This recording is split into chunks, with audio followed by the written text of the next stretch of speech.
Rebonjour à toutes et à tous. C'est un plaisir de vous accueillir pour cette 6e journée nationale donc, de la filière tête et cou, qui se déroule en format mixte comme l'an dernier, avec donc, des orateurs et quelques participants ici dans l'amphithéâtre et une retransmission en direct des différentes interventions que vous pourrez également retrouver sur le site en diffusion illimitée. Et l'expérience nous a prouvé l'an dernier qu'effectivement ces vidéos étaient régulièrement consultées, donc vraiment toutes les informations seront disponibles sur le site très prochainement. En tout cas, merci à toutes et à tous d'être là aujourd'hui. Nous aimerions commencer par une pensée et un hommage à deux praticiens des différentes filières qui nous ont quittés cette année. Donc le docteur Christian Paulus, chirurgien maxillofacial de Lyon, qui participait à 3 centres de compétences, que je n'ai pas eu le plaisir de rencontrer personnellement. Et le professeur Zera, qui était l'ancien responsable du CRMR Craniost ici à Necker. Il venait de passer sa fonction au docteur Paternoster, nous y reviendrons tout à l'heure. Donc nous leur rendons hommage aujourd'hui et je retiendrai, outre les compétences professionnelles de M. Zera que je connaissais, ses capacités de contact et son contact vraiment facile et aisé. Cette introduction qui sera un petit peu plus longue que prévu parce que nous avons une défection, donc la première oratrice finalement ne peut pas se joindre à nous aujourd'hui, ce qui va donc laisser un peu plus de temps pour présenter aujourd'hui les actions de la filière et les actions à venir, les projets, le calendrier, et également pour les 2 orateurs suivants qui auront un peu plus de temps pour présenter leurs travaux. Cette année, donc, il y a eu des départs, mais également des recrutements. Donc, l'équipe est presque au complet avec 3 recrutements en cours, un chargé de mission pour Malo et Spraton et une assistante administrative et un attaché en recherche clinique. Donc cette année, Myriam de Chalandard, notre chef de projet bien sûr, Marie-Danielle, Inès Benaïssa, Annalyn Calatayud, Nicolas Malos, Maximilien Valdebenito, Sonia Pavan et Tariq Atout qui nous ont donc tous rejoints, avec une équipe qui est très soudée, donc sous la direction bienveillante de Myriam de Chalandard, et tout se passe vraiment très bien. Nous regrettons le départ de Mme Vasquez qui quitte ses fonctions en tant que référent médico-chirurgical, mais elle a la gentillesse de bien vouloir rester disponible et nous ferons appel à elle aussi souvent que nécessaire pour faire bénéficier de son expérience en la matière. Alors, très rapidement, un petit panorama des missions de la filière. La filière, j'y reviendrai cet après-midi pour ceux et celles qui assisteront à la réunion des associations, pour refaire un petit point de vue sur ce qu'est un centre de compétences, ce qu'est un centre de référence et comment s'articulent les différentes interactions entre ces centres.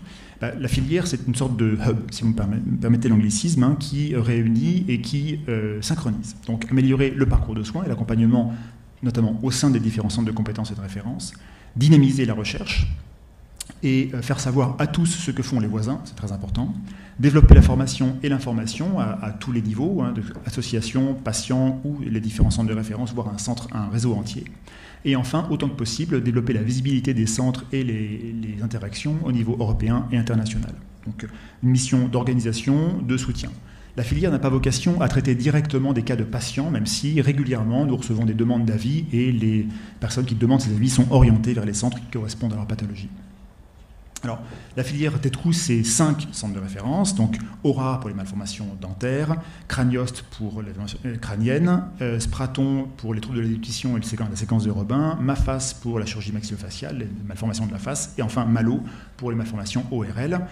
Donc 5 centres de référence, 4 à Necker, 1 à Strasbourg, mais c'est surtout une trentaine de villes, près de 90 centres de compétences, 35 laboratoires de recherche et plus d'une trentaine d'associations de malades. C'est donc beaucoup de monde qui s'articule autour de cette filière. Cette année, une nomination, puisque, comme je l'ai dit en préambule, donc, le professeur Zera avait quitté ses fonctions il y a quelques mois de directeur de centre Craniost du CRMR, et donc il est remplacé par le docteur Paternoster qui interviendra tout à l'heure, voilà, que nous félicitons pour cette nomination et en qui nous avons absolument toute confiance pour tout gérer. Enfin, les interactions sont amicales et quotidiennes. Les associations, les voici, donc plus de 30 maintenant, avec des contacts qui sont très réguliers pour certaines, plus épisodiques pour d'autres. En tout cas, vraiment, on est toujours disponible pour échanger sur quels que soient les sujets. Alors, un petit panorama de ce qui a été effectué cette année et les années précédentes. Concernant le parcours de soins, donc 3 nouveaux programmes d'éducation thérapeutique du patient ont été déclarés aux agences régionales de santé. grâce à l'accompagnement de la filière. Alors, ce ne sont pas des programmes qui ont été créés par les gens de la filière, bien sûr, hein, mais il y a eu une assistance technique et administrative pour la soumission de ces programmes et leur organisation. Donc, l'accompagnement de la distraction maxillofaciale dans les fasciocrâniosténoses, que coordonne justement le Dr Paternoster, que nous aurons le plaisir d'accueillir tout à l'heure au pupitre, ici à Necker. Le programme destiné aux patients souffrant de maladies rares des dents et de la cavité buccale, coordonné à Strasbourg par le Dr Jung. Et comprendre et mieux vivre avec une crâniosténose du Dr Buria aux Hospices civils de Lyon. Je l'ai déjà dit une première fois, je leur dirai, je pense, 10 après, hein, toutes les informations concernant ces programmes, les actions de la filière, passées, futures, à venir, et les informations sur les appels à recherche, les appels à projets, etc., sont toutes disponibles donc, sur le site, hein, qui est vraiment mis à jour quotidiennement, ou presque. On continue avec le parcours de soins et les actions donc, réalisées ces dernières années, et cette année essentiellement. L'organisation de réunions de concertation pluridisciplinaire, qui, au-delà d'être quelque chose de médicalement indispensable, est une obligation légale.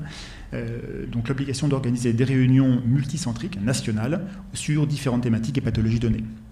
Donc 7 RCP sont maintenant organisés en routine, hein, sur une base hebdomadaire ou mensuelle en fonction de la fréquence des pathologies. Donc sur les malformations crânio-faciales, les malformations faciales, les malformations du larynx et de la trachée, de la plasie d'oreille, orale et dentaire, les formes syndromiques rares à expression bucco-dentaire, et enfin sur les séquences de Robin. Donc là encore, les informations sont disponibles sur le site de la filière, en sachant que ces RCP, par contre, ne sont bien sûr pas ouvertes au public, puisqu'il est discuté des cas de malades et de patients avec nominativement décrits. Ces RCP sont possibles grâce à l'utilisation d'un logiciel qui s'est maintenant bien développé et dont les fonctionnalités augmentent très régulièrement et devraient nous permettre de partager l'intégralité d'un dossier médical de manière absolument sécurisée très prochainement, donc chers confrères. Le parcours de soins, donc des RCP, alors je vais très vite là-dessus, hein, parce qu'il y a eu un appel, un appel du ministère pour développer de nouvelles pré-indications. Qu'est-ce que c'est ? C'est le fait de sélectionner certaines réunions pluridisciplinaires en vue de recherche de nouvelles maladies génétiques, en fait. Et grâce au soutien de la filière, le centre ORAR, donc des malformations bucco-dentaires rares, a pu déposer une nouvelle demande de pré-indication. Je vais aller un peu plus vite là-dessus, voilà. De la même manière, réduire l'errance et l'impasse diagnostique, alors quelque chose qui concerne relativement peu notre filière et de manière hétérogène la différents centres de référence et de compétences. Nous avons participé à l'organisation de réseaux qui permettent de mieux orienter les malades au mieux, le plus vite possible vers les centres compétents, afin d'éviter et de limiter l'errance, hein, parce que le risque c'est que des patients avec des symptômes rares soient pas forcément bien pris en charge au début et pendant quelques mois, quelques années, effectivement, soient pas orientés vers les centres qui ont l'expérience. Et ça, c'est quelque chose que souhaite, avec raison, réduire le ministère. Et cette stratégie donc d'information et de communication, elle est développée et elle sera évaluée sur des chiffres d'ici quelques mois et quelques années. Donc les moyens, c'est la communication, la formation et l'aide à saisie, donc dans Bamara, on y reviendra tout à l'heure.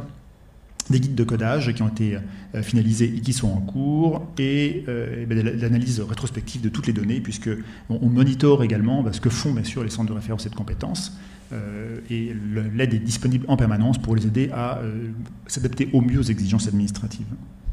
Cette année, il y a eu beaucoup d'avancées, hein, puisqu'il y a eu donc 5 publiés ou soumis donc, à la HAS, puisque ce sont des documents qui sont publics et hébergés sur le site de la Haute Autorité de Santé. Alors les héberge, mais ne les valide pas, c'est un peu paradoxal, mais en tout cas c'est là qu'ils sont. Donc les malformations lymphatiques kystiques qui a été co-créée avec un CRMR de dermatologie, la plasie majeure d'oreille, amélogénèse imparfaite, séquence de Robin, syndrome charge. Et enfin, donc, une demi-douzaine sont également en cours d'élaboration à des degrés divers d'avance et verront le jour très prochainement. Là encore une fois, tout est sur le site, hein, les informations sont mises à jour très très régulièrement.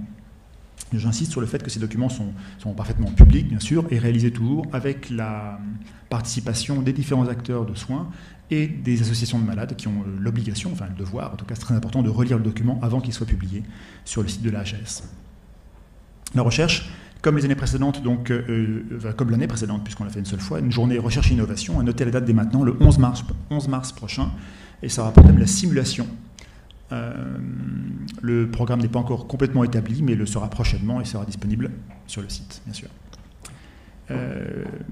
C'est l'occasion aussi, cette journée, de communiquer entre les différents laboratoires de recherche et de faire savoir ce que font les voisins, hein, et vraiment de faire la publicité au maximum des actions de recherche qui sont faites pour gagner du temps et donc dynamiser la recherche des différents protagonistes. Les appels à projets, la veille scientifique déjà bien sûr, l'appel à projet Impulsion Recherche, donc je vous montrerai une diapositive après qui résume un petit peu la chronologie des différents appels à projets, tout est sur le site, vous le savez. On aura des petits retours tout à l'heure. L'impulsion recherche, le but cet appel à projet a pour but de financer des recherches ou éventuellement co-financer en fonction des dossiers. Et donc le règlement et toutes les pièces à fournir sont encore une fois sur le site. Et n'hésitez pas à le compulser. Alors, on a parlé un petit peu d'éducation thérapeutique du patient, donc il y a d'autres projets qui sont en cours, notamment l'organisation de sessions de formation, hein, puisque vous savez que pour participer à une unité d'ETP, il faut avoir été formé obligatoirement, et bientôt maintenant, les responsables d'unité d'ETP devront être formés à la responsabilité même d'unité d'ETP, donc des formations supplémentaires. Quoi qu'il en soit, nous organisons des séquences de formation pour les différents acteurs des CRMR et des CCMR. Donc 2 sessions lancées pour l'instant et d'autres prévues donc à Paris en début d'année. Toutes les informations sur le site. De la même manière, une formation donc parents experts, donc un projet interfilière, une place par session et par filière. C'est un tout début. 2 de nos associations ont participé donc à la première session en février, donc juin dernier, avec je crois des retours positifs. Éventuellement, on y reviendra peut-être lors de la réunion association cet après-midi. Je continue. Voilà. L'information. Donc de nouveaux outils co-développés, financés par la filière. Des vidéos 3D donc éducatives, hein, de procédures chirurgicales qui sont à destination des praticiens et éventuellement des patients aussi pour comprendre dans l'espace en visualisant mieux les interventions qui sont proposées donc, à eux-mêmes ou à leurs enfants. Donc on en parlera tout à l'heure avec le docteur Briac-Thierry. 3 vidéos, laryngomalacie, laryngoplastie et crâniectomie en H. Donc ça c'est de la chirurgie crânienne du docteur Paternoster et de son réseau. Et enfin, les plaquettes d'information des réseaux qui sont disponibles ici dans l'amphithéâtre, mais qui seront accessibles peut-être en ligne, en tout cas elles sont accessibles en ligne, on les mettra en ligne en tout cas, pour que toutes les infos soient disponibles. Elles y sont. On me confirme qu'elles y sont en régie. Merci. Donc développé et à destination à la fois des praticiens qui ont une expérience limitée des pathologies et bien sûr des familles qui sont réalisées et qui sont en cours de diffusion dans tous les centres, hein, donc sur la ventilation non invasive, sur la trachéotomie, sur les craniosténoses, les fentes labiales et ou palatines et enfin la microdélétion 22q11 et spécifiquement ces aspects dentaires effectivement qui sont moins bien connus, mais c'est l'occasion justement de diffuser l'information autant que possible auprès des différents acteurs et des patients. Donc il y a plein d'autres projets qui sont en cours. Encore une fois, on ne va pas faire la liste de tout. En ligne depuis cette nuit, des illustrations médicales, alors, qui sont uniquement réservées au site de la filière. Hein, mais il y a près d'une centaine d'illustrations qui ont été spécifiquement demandées par nous et traitées, et en tout cas discutées avec l'illustratrice par les différents responsables des centres pour illustrer les pathologies de la manière la plus compréhensible possible avec des schémas. Donc près d'une centaine qui sont en ligne, toutes ou quasiment toutes. Voilà, en tout cas depuis cette nuit.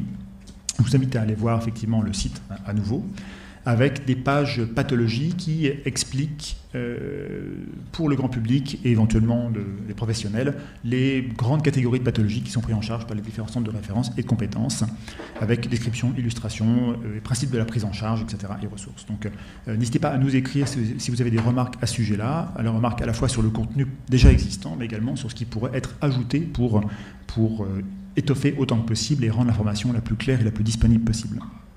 Donc elles ont bien été mises en ligne cette nuit. Enfin, un site interfilière, donc commun aux 23 filières de santé maladies rares, qui a vu le jour très récemment. Alors je crois pas certain qu'il soit aujourd'hui même.